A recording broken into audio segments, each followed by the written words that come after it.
Magandang araw. So, ang ituturo ko po sa inyo ngayon ay ang paano pag-install ng Cat6 LAN outlet sa ating mga bahay o home office. So, para mas maayos tingnan ang ating mga kable at hindi lang basta nakakalat. So, ano-ano ba ang mga kailangan natin? So, ito, LAN outlet,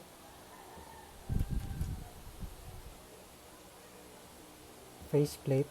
So, dito po natin ilalagay yan. Tapos merong cover.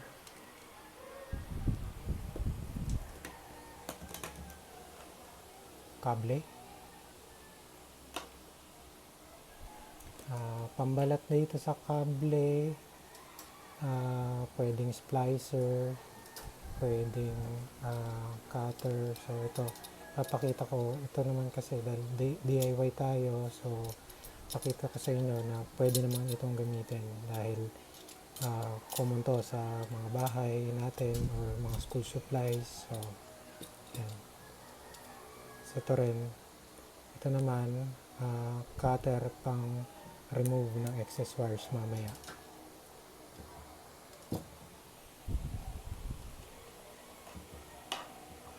So, bago ang lahat, dito kasi sa LAN outlet, meron tayong standard. Kumbaga, merong color coding po yan. Itong nakikita natin dito na 4 pairs na wire, merong strict color coding. So, meron tayong 568A at saka 568B na standard. So, ang common po na ginagamit natin dyan is 568B. Yun po yung para sa straight cable. So, tandaan lang po, pag magpapatch tayo is kailangan natin tingnan lagi yung color coding ng 568B. Nandito po yan. Lalapit ko lang. Ito makikita nyo po yung nasa taas yung A, nasa baba yung B, at makikita po yung susundan natin na color coding. Ganun din po sa kabila. Mayroon din siyang A, mayroon siyang B. So, ang susundan natin ay yung letter B. Okay. So, malinaw po tayo doon.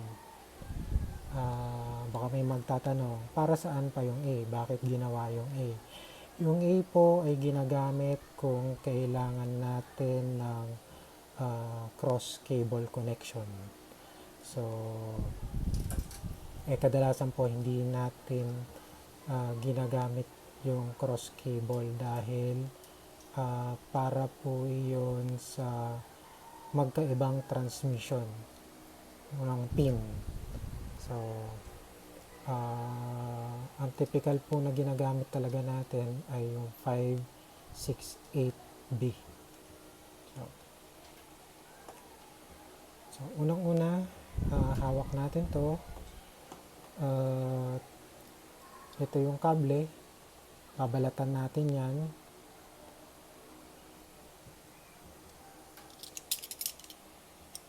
Dahan-dahan lang po pag magbabalat ng gamit ang cutter o kung splicer po ang gamit nyo, kasi iiwasan po natin magkasugat yung pinaka-wire nya. Medyo delicate po kasi itong mga wire na to dahil unang-una digital kasi ang wire, ang transmission nito. So, hanggat maaari iniiwasan natin na magkaroon ng interference or ingay sa linya niya. So, yan. Mapapansin nyo rin po, pakita ko lang, may mga kulay ang ating wire dyan. Ayan, makikita naman po. May white orange, orange, white green, green, white blue, blue, white brown, brown. So, babalikan po natin yung pinakita ko kaninang color coding. Ang susundan po natin lagi dyan ay yung color coding ni B. Ayan po, yung nasa baba po. Sana po mahinaw. Ganun din po sa kabila. So, balik tayo muna dito. Kaya makikita nyo po dyan. So, ihiwalay muna natin yung white, orange, orange at white, green, green.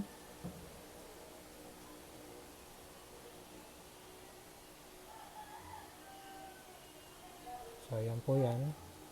Kita nyo dito, hiniwalay ko to. Tapos, automatic na syempre yung natirang apat. Yun naman po yung sa kabila. Yung white, blue, blue, white, brown, brown. Tapos ngayon dito sa kabila, sasalansan natin. Dito po ipinapasok yung kable. Okay. Pagpasok na ganyan,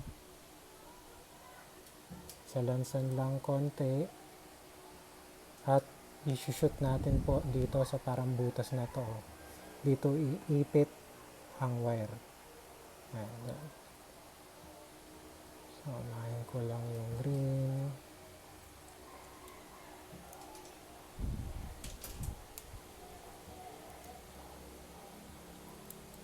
Dito naman po madali lang kasi ito.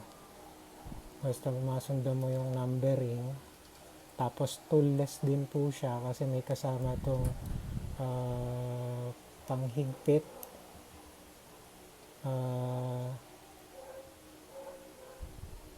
Yun na yung parang magiging lock niya ng patch cable mo.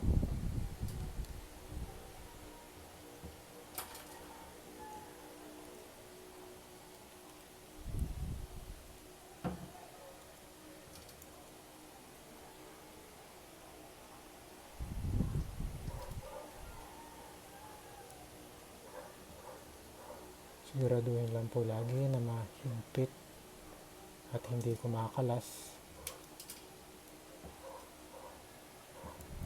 Nakikita po natin yan, apat kalagay na. So yung kabila naman,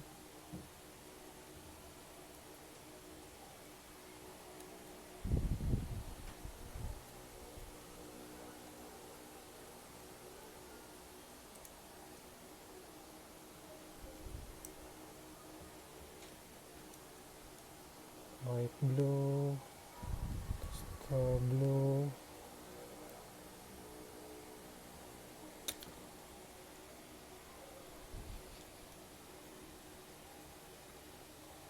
white, brown,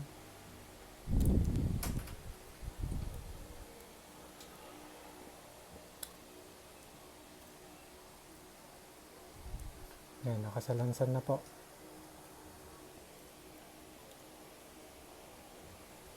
Ngayon, itanggalin lang natin yung sobra.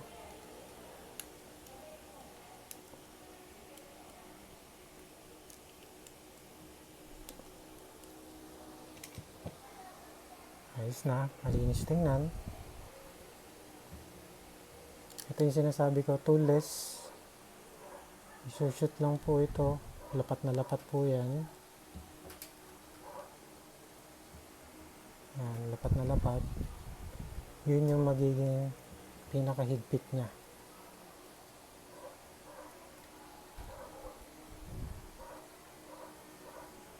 Yan, may sisiksik niya po yung wire doon sa contact. So, yan. Ang kabit po nito kadalasan sa faceplate. Ganyan. Kung napagkabit na po kayo ng mga ordinaryong electrical outlet o socket, ganun din po. Yan. Magkiklik siya. So, yan yung cover niyan pagka nalalagay na nasa utility box. Pero dahil di pa naman po natin nalagay, yan na muna. Testing na po natin. So, ganito po ang ano niyan. And Ayan, nakita ko lang. So, dyan pa lang po, makikita nyo na malinis lalabas ang pagkakakabling yan. So, yung kabilang dulo, kakabit natin sa router switch ng internet connection natin.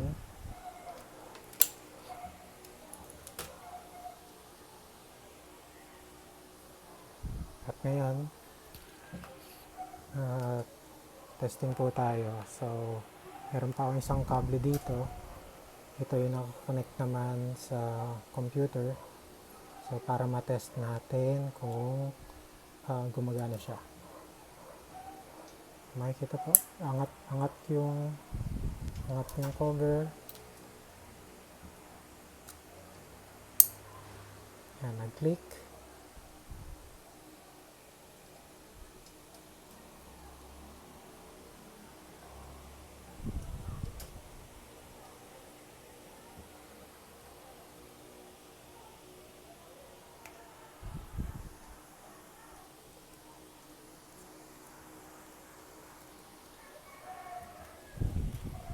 At ayun na.